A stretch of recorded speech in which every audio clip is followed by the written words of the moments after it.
Well, under the armor is a quick one. It's not so bad, right? Twice in a row? That's a bit boring. 3 times in a row? Well, now.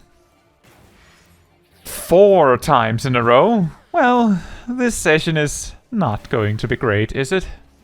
Welcome back to the Mentor Roulette grind. This time, we're playing Machinist, and apparently our guns got us put in Guildhest jail. Don't believe me? Well, I tried to get some interesting duties. I really did, but if you look at today's duty distribution, I hope you understand. Anyway, let's make the best of it, shall we? For duty 1, we have A2N, Alexander, Cuff of the Father, the classic mob rush fight of Alexander. Some of you may remember how the classic move in this duty, at least for a lot of players, is to simply skip this pack with the snipers in them and, at best, a tank just takes their hits while the healers keep them healthy. At worst, somehow, the entire group forgets the snipers exist now that they're out of sight and the tank promptly dies. Well, either way, it seems that in this run, either the mobs bugged out or this skip was fixed. As you can see, the mobs run down the shaft with us, and as we go further away from the snipers, they come down too instead of resetting. This actually means, practically speaking, that the only way you really save time here is if you send one person down the shaft to press the button and have the rest of the group fight this pack up here so the snipers don't just sit and take free shots at the tank. Now, good luck getting a group to do that. Once the actual quote-unquote boss fight gets on, not much exciting stuff happens. For duty 2, we have one of the new raid bosses, so if you don't want to see that, jump to this timestamp here. With that said, we were a 5-minute replacement in M4N against Wicked Thunder. Quite a lot of players had left, it turns out. Given the timer, my guess is that they wiped once and then people just dipped. This commonly happens because once one player has left, there is no punishment for anyone leaving after that. Now, the silliest part about this is that to land in a group like this at this point, you would have had to have turned on Join Party in Progress, so you sort of signed up for this when you join in. Since it doesn't incur punishment if you do leave though, when people see a rather hollow group, they feel compelled to just dip and leave it be. Normally, you could just choose to queue for something else or turn off Join Party in Progress, but if you're actively spamming a certain roulette with this setting on, well, you can probably guess what happens if you queue again. Anyway, the warrior that joined the group turned out to know me. Hello! So, once the duty got started proper, I can admit that there were multiple times throughout the duty where I accidentally drifted Chainsaw or Air Anchor a bit, and also drifted Wildfire a bit. I'm reasonably confident it didn't lead to me losing out on casts of either, and given we had a grand total of 1 raid buff, I didn't feel overly compelled to go all in on setting up big 2-minute bursts. There are, however, a few things I could have done to do better in that regard. Whenever I used Chainsaw, I could hold Excavator for up to 30 seconds if I was expecting technical finish soon. I could also hold Automaton Queen for similar reasons.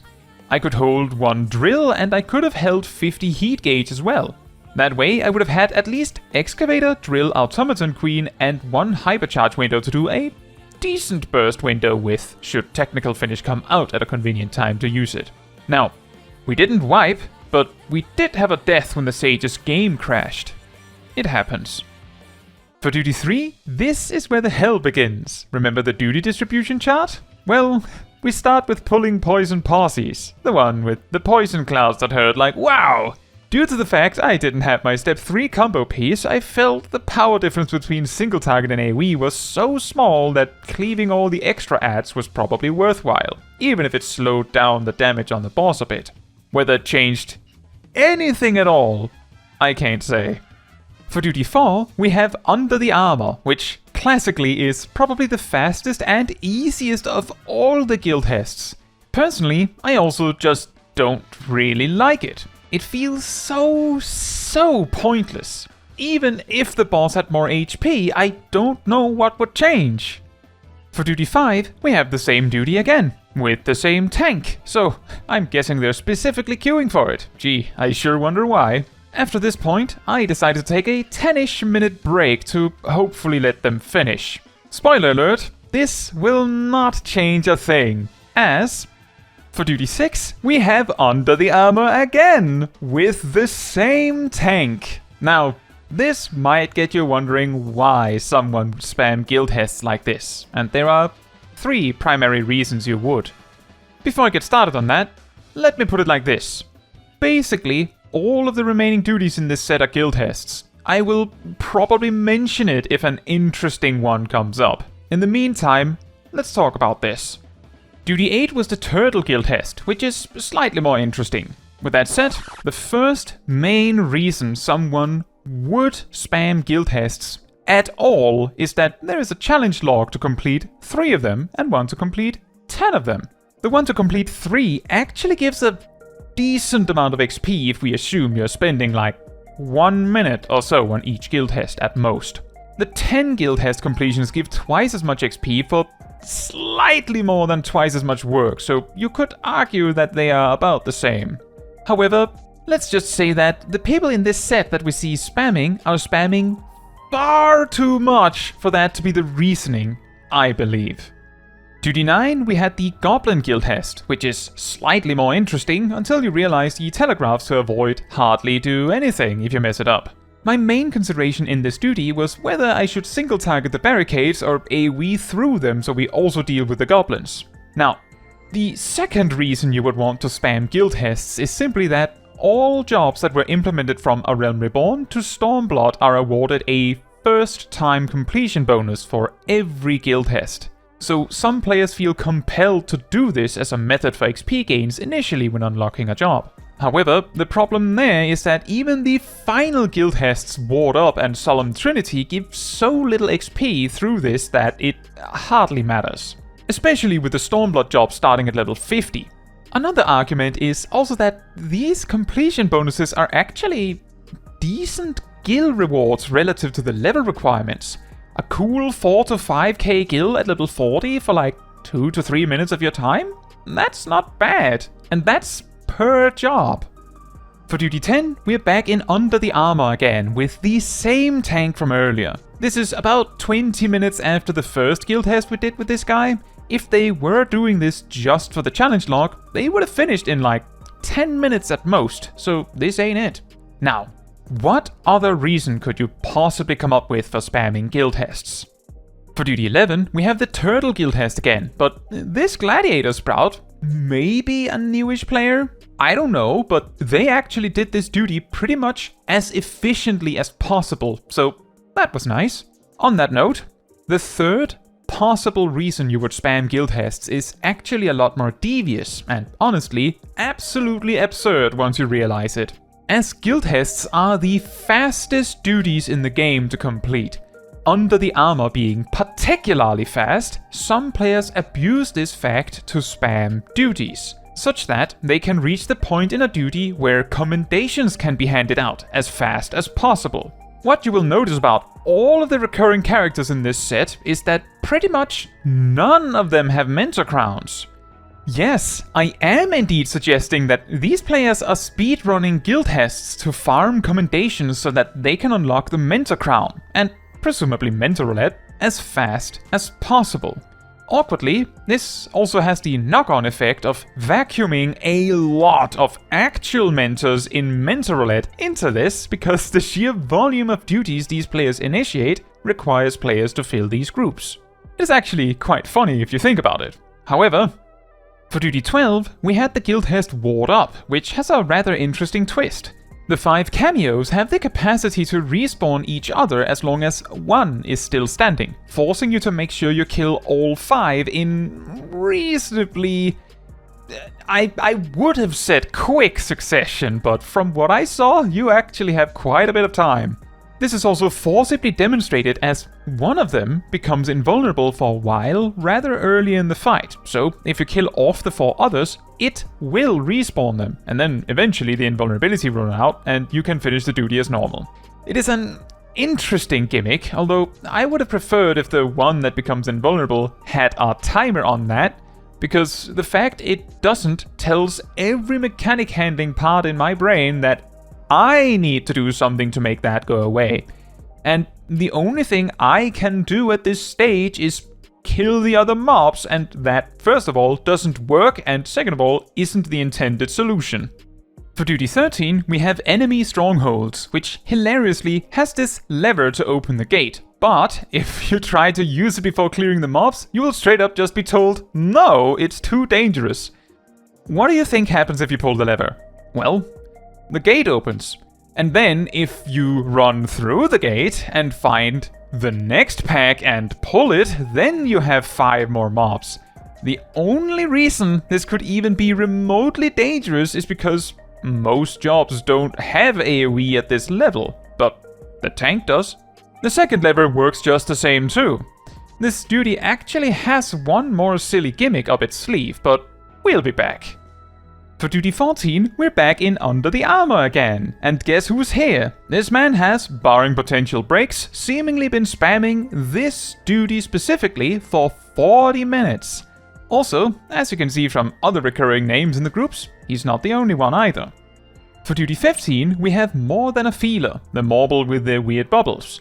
Am I right in guessing that the bubbles turn into rotten jams if they smack into a player? Whatever the case, it isn't like it changes anything. The jams do far too little damage to offer a real threat before the boss is dead. For duty 16, same one again, but this time our tank actually knew me. Hello! Unfortunately, I didn't realize they said this until after I had left the duty. Still, thank you. For duty 17, we go back to enemy Strongholds again. The second gimmick is actually, as you can see, we get synced to level 16, but the final boss, the frog, is level 17, meaning you can miss when attacking it. Back when this duty was originally added to the game, accuracy was an actual stat, so this would probably not have been very revolutionary. You could miss an opponent equal to your level. But this does say something about things they might have been experimenting with back in A Realm Reborn, like what if the boss is actually a higher level than you? Things like that. With that, I want you all to know that throughout this session, I had to check like half a dozen times if I was actually queuing for Mentor Roulette. But it's true, I am. There's just so many people queuing Guildhests specifically all at once that there is no way for me to avoid them. From my quick head count, I see around 3 recurring tanks, 3 recurring healers, and 2 or 3 recurring DPS, meaning that there is a very high chance that nothing would change even if I switched job. Now, I just want to point out that the players doing this are not in the wrong for doing this. The game allows them to queue for this content, and it's their choice to do that. I'm not mad at them, mostly curious or even confused. It is, however, my choice to not give my commendation in these duties, although that is a very mixed situation. On the one hand, if I commend them, then I give them more reason to continue this path. If I don't, then, assuming they continue anyway, it will simply take them longer to finish. Unfortunately, it's not like it changes much for me. If they're 1,000 commendations away from their target, then any action on my part will change nothing today. For duty 23, we have Stinging Back, the one with the Chanters. Again, notice how about half the Chanters are actually more like gladiators. I think it is an incredibly fascinating way to design a tank mob in a duty. Make it so if you aren't looking closely enough, you will attack the tank mob instead of the healer mob. Imagine if the way enemies see the group is actually the tank with a giant free kill squishy boy marker over them, and everyone else just has normal markers. Oh, by the way, look! The warrior mentor from the raid duty earlier. Hello again! One more time in Under the Armor. Anyone kept count on how many we did? I'm not even sure if I want to know. For duty 25, back in Ward Up. Personally, I think it would have been more interesting if they had either given each cameo a different HP total or varying levels of damage reduction, so that it would actually be a challenge to kill them all evenly. Instead, one becomes invulnerable, and when you inevitably kill one, the NPC pretty much shouts, "See? I told you so!" Like you had some sort of real choice here. If you did damage all the 4 other cameos evenly, and then single-targeted the invulnerable one once that runs out, you could save like a few seconds, I suppose, but it feels so whatever. You can also see in this try that we actually have so long to kill each one that simply because we throttled our damage output a bit, the invulnerability ran out in time for us to kill all of them before one respawned. Anyway, I said earlier that it was quite funny how spamming Guildhests is a way for some players to speedrun collecting commendations to become mentors. The reason this is so funny, at least to me, is that the fastest possible way to farm Mentor Roulette clears with a 2000 Mentor Roulette achievement is also to incidentally land in Guildhests over and over and over. Meaning that sometimes one half of the group is spamming to become mentors while the other half is actively Mentor Roulette spamming. Another weird perspective to all this is that you can see how some of the recurring characters here aren't queuing for Under the Armor. They are either just queuing for Guildhest Roulette or specifically queuing for some of the slightly more complex Guildhests. Assuming it is the latter, I can see the logical explanation being that with Guildhests that are mildly more engaging than Under the Armor, the random people you get paired up with might feel slightly more inclined to give a commendation for good play? Like, there is a chance to demonstrate you're deserving of a commendation, I suppose. It's also perfectly possible they're just spamming Guildhest Roulette because they would rather have a slightly faster queue. Who knows? In regards to commendation farming, my perspective on the whole thing is that while 1500 commendations to become a mentor seems a little spicy, and depending on what role you play, this might take more or less time, I still do think that naturally accumulating those commendations means you will get that mentor crown when you are more, quote-unquote, ready to be a mentor. So, with that said, I hope you enjoyed this discussion about commendation farming instead. Also, 16 of the duties were all Under the Armor. In regards to Mentor Roulette grinding, well, this is an exceptionally time-efficient way to do it. I found this exceptionally soul-crushingly boring. You can probably imagine that our Dawntrail duty distribution looks absolutely insane now, but you can probably also understand why some mentors develop allergic reactions to Guildhests. Now, that is all for this video. Thank you so much for watching.